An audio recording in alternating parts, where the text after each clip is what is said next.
देखिए, अभी Indian government, Bharat government ने 2 अगस्त को एक ऐप लॉन्च किया है ई-रूपी। काफ़ी लोगों को इसके बारे में कन्फ्यूजन है, अभी बहुत लोग जान भी नहीं रहे हैं ये ई-रूपी क्या होता है। तो आज हम आप लोगों को बता रहे हैं डिटेल में ई-रूपी होता क्या है और किस तरीके से काम करता है।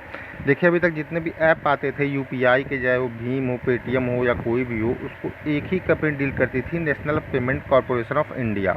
ई-रूपी को भी national payment corporation of India ने अपने यूपीआई प्लेटफॉर्म पर वित्तीय सेवा विभाग, स्वास्थ्य एवं परिवार कल्याण मंत्रालय और राष्ट्रीय स्वास्थ्य प्राधिकरण के सहयोग से विकसित किया है। ई-रूपी क्या होता है? पूर्ण तरह नगद रहित व संपर्क रहित भुगतान का एक वाउचर। आइए हम आगे समझते हैं क्या होता है ई-रूपी। देखिए, national payment corporation of India ये भारत की एक कंपनी है जो डिजिटल पेमेंट लेन देन में जैसे भीम यूपीआई या कोई भी डायरेक्ट बेनिफिट ट्रांसफ़र कौन सा किसके द्वारा होता है? National payment corporation of India NPCI. आप लोग ये देखे ही होंगे, बहुत जगह भीम में भी आता है, कई जगह बन के आता है। भीम ऐप ऑलरेडी बहुत लोग यूज कर चुके होंगे। तो ये भीम ऐप को किसने बनाया? एनपीसीआई ने ही इसको डेवलप किया है। कोई भी यूपीआई का ऐप जो भी है वो किसने डेवलप किया है? एनपीसीआई। ये भारत का ये एक गवर्नमेंट कंपनी है। भारतीय राष्ट्रीय भुगतान नियम यानी national payment corporation of India जो किसी भी कैशलेस ट्रांजैक्शन को यूज करने में इसका उपयोग किया जाता है, जो एनपीसीआई कंपनी द्वारा ही बनाया जाता है। तो देखते हैं हम, जैसे आप लोग देखे होंगे यूपीआई कई कंपनीज में यूज होती हैं। यूपीआई में से आप पेटीएम देखे होंगे, यूबर देखे होंगे, फ़ोनपे, भीम, बहुत सारे देखे होंगे। उसमें क्या होता है, आपको क्यूआर कोड भी दिया जाता है। क्यूआर कोड से आप स्कैन करते हैं, तुरंत आपको बता देता है कि आपको किस खाते में पैसा भेजना है, किस मोबाइल नंबर से लिंक्ड खाते में भेजना है। इस तरह का क्यूआर कोड होता है और पैसा आप उसके क्यूआर कोड से कहीं भी भेज सकते हैं। तो इन सबको किसने डेवलप किया? एनपीसीआई ने डेवलप किया। पहले ये जो है काफ़ी लो कैटेगरी पे था, आजकल तो लगभग हर दुकान, हर जगह भी इसका यूज होने लगा है। भीम क्यूआर कोड का चाहे पेटीएम का हो या किसी का भी हो, हर जगह इसका यूज होने लगा है। उसी तरीके भारत सरकार ने एक नया ऐप लॉन्च किया है। जैसे आप लोग देखेंगे डीबीटी का फुल फॉर्म होता है डायरेक्ट बेनिफिट ट्रांसफ़र। गवर्नमेंट ने एक स्कीम निकाला था कि सबको जनधन खाता खोलना है और आधार से लिंक करवाना है। वो गवर्नमेंट का एक प्लान था कि हम किसी भी लाभार्थी को मान लीजिए किसी भी लाभार्थी को हम किसी संकट के दौरान अगर हम कुछ आर्थिक मदद करना चाहते हैं तो हम उसके आधार कार्ड से लिंक अकाउंट में डायरेक्ट बेनिफिट ट्रांसफ़र के द्वारा कुछ पैसे भेज सकते हैं। जैसे मान लीजिए अभी भारत सरकार ने एक स्कीम लॉन्च की थी, प्रधानमंत्री किसान सहयोग करके कुछ ऐसे, जिसमें 2000 रुपये की 3 महीने की तिमाही किस्त भेजी जाती थी। तो उसमें हम क्या करते हैं, डायरेक्ट बेनिफिट ट्रांसफ़र से उसी अकाउंट में किस्त भेजते हैं जिसमें हमारा आधार से लिंक्ड होता है। तो आधार से लिंक्ड होने पे पता चलता है, ऐसे क्या होता था कि एक एक लोग 3-3, 4-4 खाते खुलवा करके रखते थे, तो हम अगर पैसा भेजेंगे तो कभी बार उसका मिसयूज हो जाता था। लेकिन जब हम आधार से बैंक को लिंक करवा दिए तो ये हो गया कि एक आधार से आधार तो आपका एक ही होगा, आधार तो दो बन नहीं सकता है। तो हम उसी अकाउंट में पैसा भेजेंगे या उसी अकाउंट में लाभ पहुंचाएंगे जिससे हमारा आधार से लिंक हो। तो इससे गवर्नमेंट को भी फ़ायदा हुआ, बेनिफिट वालों को भी फ़ायदा हुआ। जो भी अकाउंट आधार से लिंक्ड है उसमें डायरेक्ट हमको बेनिफिट मिल जाता था। जैसे आप लोग देखेंगे कोरोना काल में गैस के लिए पैसा सरकार भेजती थी, कुछ लोगों को खाते में, महिलाओं के खाते में आया है, तो उसी अकाउंट में अगर जो आपका डायरेक्ट आधार से लिंक हो, आधार नंबर चेक करके उसमें हम क्या करते हैं, सरकार जो है पैसा ट्रांसफ़र कर देती है। देखिए, डायरेक्ट ट्रांसफ़र बेनिफिट से अब तक 7 करोड़ 45 लाख रुपया भेजा जा चुका है बैंक को बेनिफिशरी के तौर पर। जैसे इस समय देखिए कोरोना काल में एमडीए में बच्चों के खाते में पैसा जा रहा है, तो बच्चे के गार्जियन या बच्चे का जिसका भी आधार है उसको जो आधार बैंक से लिंक है उसी में खाता डायरेक्ट बेनिफिट ट्रांसफ़र से सरकार मदद करके पहुंचा रही है। इससे कुछ हद तक भ्रष्टाचार तो दूर ही हुआ था। पहले क्या होता था कि वही पैसा हम अधिकारियों को देते थे, गाँव या कुछ बड़े अधिकारियों को, तो सारा पैसा नहीं पहुंच पाता। राजीव गांधी जी ने एक बार कहा था कि अगर हम 1 रुपया किसी को बेनिफिट के लिए देते हैं किसी के, तो खाते में 45 पैसा ही उस लाभार्थी को मिल पाता है। इसी कमी को दूर करने के लिए मोदी सरकार ने डीबीटी का प्रयोग किया था कि हम उसके खाते में डायरेक्ट पैसा भेजेंगे, बीच में कोई इंटरमीडिएटर नहीं होगा, जिससे जिसका भी जो भी लाभ उठाना चाहे उसके खाते में डायरेक्ट पैसा पहुँचे। अगर मीडिएटर रहेगा तो वो पैसा खा लेगा। इसीलिए डीबीटी मोदी सरकार ने आधार से लिंक करने का योजना बनाया था और सबका जनधन में खाता भी खुलवाया था। तो इसी को ध्यान में रखते हुए मोदी जी ने एक ई-रूपी ऐप लॉन्च किया। क्या होता था कि अभी तक मान लीजिए किसी के खाते में डीबीटी से भी भ्रष्टाचार कम नहीं हुआ था। मान लीजिए किसी के खाते में सरकार भेज रही है किसी की दवा कराने के लिए 5000 रुपया, वो अपना बीमारी दिखा के पैसा ले लिया, आयुष्मान भारत से 5 लाख कई रुपया ले 5,000 रुपया भेज रही है। वो क्या करते थे, 5,000 रुपया दवा कराने के नाम पर निकाल तो लेते थे, लेकिन जा कर के उसका मिसयूज़ करते थे। कोई घर का सामान खरीद ले, दारू खरीद ले, जुआ खेल ले, इस तरीके से मिसयूज हो जाता था। यानी कि पैसा तो सरकार भेजी मेडिकल के लिए, लेकिन वो गया किसमें, अन्य कामों में गया। तो सरकार का पैसा तो लॉस ही किया जा रहा है, दिखा करके बीमारी पैसा लिया जा रहा है और यूज गलत कामों में हो रहा है।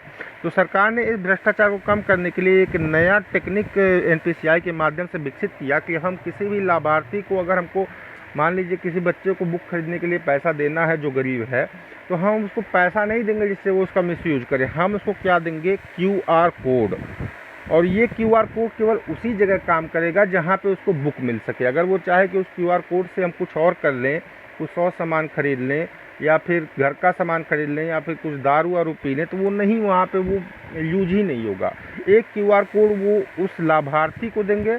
जैसे किसान को दे यूरिया खरीदने के लिए, तो किसान के पास जाएगा, एक QR कोड उस यूरिया बेचने वाली दुकान पे जाएगा। जैसे ही वो किसान जाएगा यूरिया खरीदने, तुरंत उसको स्कैन करेगा और क्या होगा, उसको 2,000 का यूरिया खाद मिल जाएगा। लेकिन अगर वही किसान चाहेगा कि हम 2,000 में से 1,000 का यूरिया खरीद लें, 1,000 का जा करके हम घर का सामान खरीद लें, तो वो अन्य जगह पे काम नहीं करेगा। इसी भ्रष्टाचार को कम करने के लिए मोदी सरकार ने ई-रूपी का माध्यम अपनाया कि जिससे जो है हम भ्रष्टाचार को कम कर सकें, और जिस काम का यूज के लिए हम पैसा दे रहे हैं उसी काम के लिए उस पैसे, उस QR कोड या उस पैसे का यूज हो। जैसे मान लीजिए किसी किसान को हम क्या कर रहे हैं, 1,000 रुपया दे रहे हैं क्या खरीदने के लिए, यूरिया, उसको QR कोड मिल गया। अब वो चाहे कि हम 500 रुपये का जाकर के दारू पी लें, 500 रुपये का यूरिया खरीद लें, तो अगर पैसा ज़्यादा खाते में तो ये काम कर सकता था। लेकिन अब उसको क्या मिलेगा, 1,000 रुपये का QR कोड। ये मोदी सरकार की, अभी तो ये लागू नहीं हुआ है, लेकिन आने वाले 2-3 साल में सब जगह हो जाएगा।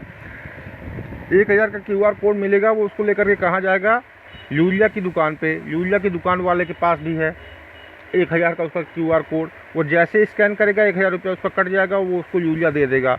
लेकिन अगर वही चाहेगा कि इसमें से 500 रुपये हम जा करके दारू की दुकान पे ले लें, तो दारू की दुकान पर जैसे ही वो स्कैन करेगा, वो क्या बताएगा, नॉट वैलिड। अन्य किसी भी दुकान पे वो जाएगा, वो क्या बताएगा, नॉट वैलिड। कहाँ यूज होगा, केवल यूरिया की दुकान पे जहाँ पे खाद मिल रहा है। तो ये हो गया। एक और एग्जांपल से हम समझते हैं, आइए देखते हैं। जैसे मान लीजिए किसी स्टूडेंट, जो गरीब स्टूडेंट है, उसको स्कॉलरशिप बुक खरीदने के लिए सरकार ने 10,000 रुपये की मदद की, या आप जा करके 10,000 रुपये का बुक खरीद लीजिए। उसके पास 10,000 रुपये अगर अकाउंट में आते तो वो तो कर ही सकता था, लेकिन अब उसको क्या आएगा, उसके मोबाइल पे एक QR कोड आएगा। अब वो सोचेगा कि 10,000 रुपये की बुक कौन खरीदे, हम जा करके 2,000 का पार्टी कर लें, तो वो पार्टी वाली जगह पे यूज नहीं होगा, यहाँ पे वो नॉट वैलिड।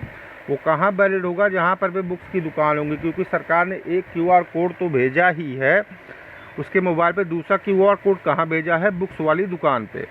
और ये भी है कि अगर आप मान लीजिए 10,000 का QR कोड आपके पास है, आप उसको 2-3 महीने 6 महीने तक यूज नहीं किए, तो वो वापस कहाँ रिफ़ंड हो जाएगा, NPCI के पास, जो national payment corporation of India था, उसके पास रिटर्न हो जाएगा। यानी कि आपको सरकार जिस चीज़ के लिए पैसा दे रही है, आप वही यूज करेंगे, अगर नहीं यूज करेंगे तो रिटर्न हो जाएगा, बाकी अन्य जगह पे उसका यूज नहीं होगा। देखते हैं बेनिफिट्स ऑफ ई-रूपी के क्या फ़ायदे हैं। लिखा हुआ है, यहाँ आप लोग पढ़ सकते हैं, मेन ऊपर आप लोग पढ़ सकते हैं। PM मोदी ने कहा कि केवल सरकार नहीं, बल्कि अगर कोई गैर सरकारी संस्था किसी को उसकी शिक्षा या मेडिकल इलाज में मदद करना चाहती है, जैसे मान लीजिए कोई भी, हम ही किसी का मदद करना चाहते हैं, कोई भी, तो वे कैश देने की जगह ई-रूपी का इस्तेमाल कर सकते हैं। इससे यह सुनिश्चित होगा कि दान दी गई राशि को केवल बताए गए काम के लिए ही इस्तेमाल किया जा रहा है। जैसे मान लीजिए हमारे पास ही कई लोग आते हैं पैसा मांगने के, बहुत सी भूख लगी है, हमको 100 रुपये का खाना खिला दीजिए। 100 रुपये का खाना आप उसको दीजिए, 100 रुपये का खाना खाने के लिए हो गया, 50 रुपये की दारू पी लेता है, गुटखा खा लेता है। तो इस तरीके से अगर अब ई-रूपी आने से ये फ़ायदा होगा कि मान लीजिए आप 100 रुपये को खाना खाने के लिए, तो 100 रुपये का उसको QR कोड दे दीजिए, और उसको बता दीजिए दूसरे को भी कि हम इस आदमी को भेज रहे हैं, और 100 रुपये का ये कहाँ यूज होगा, जहाँ पे आप खाना खाने वाले होटल में जाएगा, किसी रेस्टोरेंट में जाएगा, तभी वो QR कोड यूज होगा। ये नहीं उस दारू की दुकान पे नहीं यूज होगा। कोई भी स्पेसिफिक काम के लिए अगर उसको दिया गया है, तो उसी जगह यूज होगा जहाँ पर उसका काम हो, बाकी जगह वह यूज नहीं होगा। इससे जो है भ्रष्टाचार तो कम होगा ही, और ज़्यादा से ज़्यादा बहुत लोग जैसे मदद करते हैं, मदद का मिसयूज भी करते हैं। मान लीजिए किसी की मदद किया गया तो वो पैसा लेकर के उसका मिसयूज भी करते हैं, ये काम बंद हो जाएगा। आई होप आप लोग ई-रूपी के बारे में अच्छे से समझ गए होंगे। इसका देखिए आयुष्मान भारत, एक आयुष्मान भारत सरकार योजना चलाई थी जिसमें पैसा बेचती थी, उसका सब लोग मिसयूज करते थे, पैसा निकाल करके 50,000 1 लाख इधर उधर काम में लगाते थे। लेकिन इसमें क्या होगा, आयुष्मान भारत प्रधानमंत्री जन आरोग्य योजना और उर्वरक सब्सिडी आदि के लिए भी लाभार्थियों को ई वाउचर सेट करके ही दिया जाएगा, क्योंकि लाभ वाउचर के रूप में स्थानांतरित किए जाएंगे। किसके रूप में? वाउचर के रूप में। उनका उपयोग केवल इच्छित उद्देश्य के लिए ही किया जा सकेगा। देखिए लिखा हुआ है भारत प्रधानमंत्री जन आरोग्य योजना और उर्वरक मीन्स खाद और जन आरोग्य मीन्स दवा, सबके लिए अब सरकार क्या भेजेगी? ई वाउचर। अभी तो ये बस 2-3 चीज़ों के लिए लॉन्च किया गया है, धीरे धीरे क्या होगा ये व्यापक तौर पे 2-3 साल में, जैसे भीम यूपीआई जब नया नया आया था तो बहुत लोग इसके बारे में नहीं जानते थे, अब काफ़ी फेमस हो चुका है। तो आने वाले 2-3 सालों में इतना फेमस हो जाएगा कि किसी के पास भी हम क्या वाउचर ही देखेंगे, पैसा डायरेक्ट खाते में नहीं आएगा। समझे होंगे आई होप आप लोग। देखिए 2 अगस्त को पीएम मोदी ने लॉन्च किया। इसका मेन उद्देश्य क्या है? कैशलेस और कॉन्टैक्टलेस डिजिटल पेमेंट सुविधा, सर्विस हस्तांतरण करने वाले और लाभार्थियों को डिजिटल कनेक्ट करेगी ये सेवा।